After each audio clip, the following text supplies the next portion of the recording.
So much positivity around the team at the moment, but I want to start on a slightly somber note. First race back at the Red Bull Ring since the loss of Dietrich Mateschitz. What are your emotions coming here without the big man at the other end of the phone? In many respects, it's very strange to be here without him.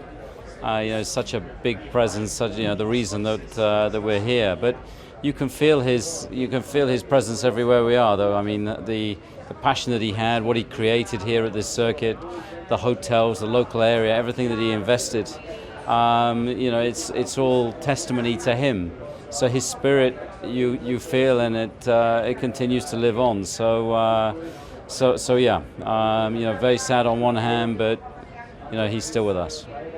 Moving on to this weekend, Sergio Perez obviously missed yesterday because of illness. That's not the ideal way for him to start what could be a very important weekend for him, is it? It's not, but his P1 looked pretty competitive.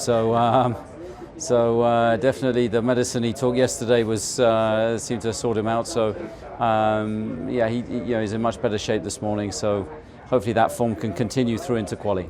And finally, lots of chatter about Daniel Ricciardo potentially being on the radar for Alphatauri in 2024. How excited would you be to see Daniel back on the grid and representing Red Bull, albeit for a different team?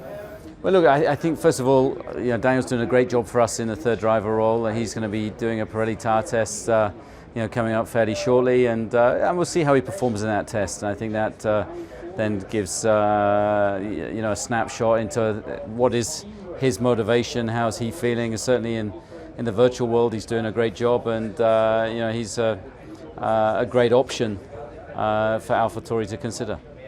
So, Günther, in layman's terms, can you just explain to me what's going on with your car? I'm not allowed to say the word layman. Cannot say that, it's offending. So what is going on? We struggle with the race pace. If we would exactly know what it is which makes us struggle with the race pace, we would fix it. But we are working hard on is a mix between aero performance, because when we are behind cars or we are in yaw position or steering position with the car loses more downforce as we want to lose it. But it's not only that, we have got also some issues with the mechanical setup of the car, sometimes where we are not riding curves very good, so it's a combination of things, and we try to find out what exactly it is to fix it. In this situation, is this where you really value having two drivers who have 338 starts between them rather than 2021 where you had rookies, for example? Absolutely, it's a big help. They are very much involved in it, trying to help the team to get out of the situation. They involve themselves, they explain it what it is, but also they are always available for the engineers if they've got any questions, because they are the only ones. Because you can see a lot on data, but how you feel it, what the car is doing, you need to speak with the driver. And obviously, having drivers with that experience, they can tell the engineers what they need to hear, not what they want to hear, what they need to hear. Alessandro, we put an upgrade on in Monaco, and then we get points in Spain, point in Canada. You got to like that trajectory and hope it continues here.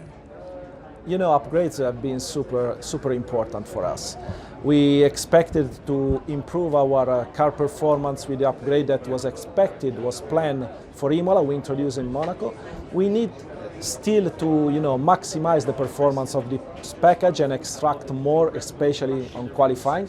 But it works well and gave us this extra performance that was necessary to go back ahead of the field, our field, of course. Now we expect to introduce a new upgrade that will be as important as the last one in Silverstone, but this is a continuous process. We need to improve the car because each tenth matters. So it's important that this work continue until the very last race of the season.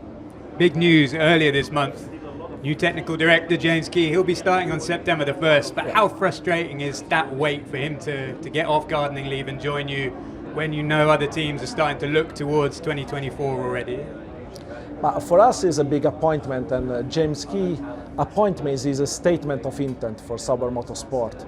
James, for us, will be key not just as a technical director, but thanks to his experience within the team in various roles, he will help to shape the transformation process of our teams toward 2026. He will start in September, so we expect also that he will bring value for next year's car and will have an impact not just on the future of our team, but also on the design of next year's car. And apologies, but lastly I'm going to mention the phrase silly season. We're moving towards it. At what point are you going to be having negotiations with your drivers for next year? I believe Valtteri's already signed up, but with Joe, for example? We value stability. Yeah. So our target, of course, is to keep stability within the team. And of course, the drivers lineup is not a subject on the table for us at this moment. The most important target for us is to bring to the drivers, to give to the drivers a more performing package, and so to improve the performance of the car. And then, of course, we will have at a later stage of the season a discussion with them. But I repeat, stability for us is important.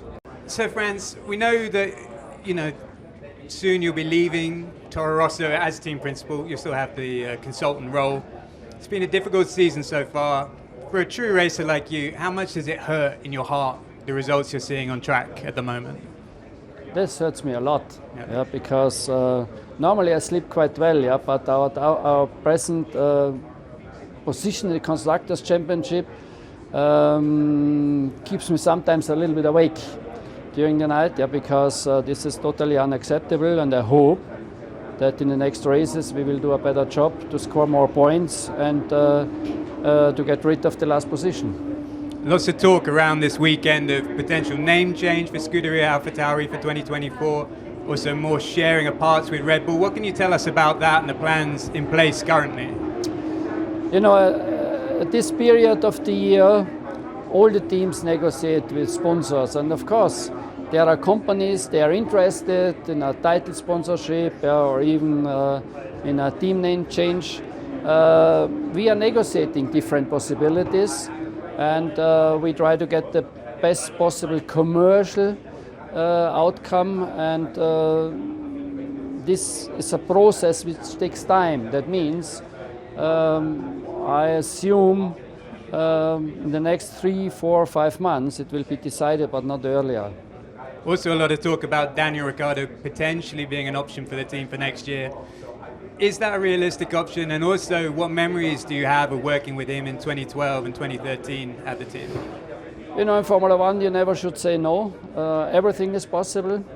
And I have good memories to Daniel Ricciardo. He did a very good job with us. This was also the reason why he stepped up to Red Bull Racing. And he is doing a test after the Silverstone race. And then we will see where he is from the performance side, and then we will see what's going on in our team, and then it's a decision from Red Bull.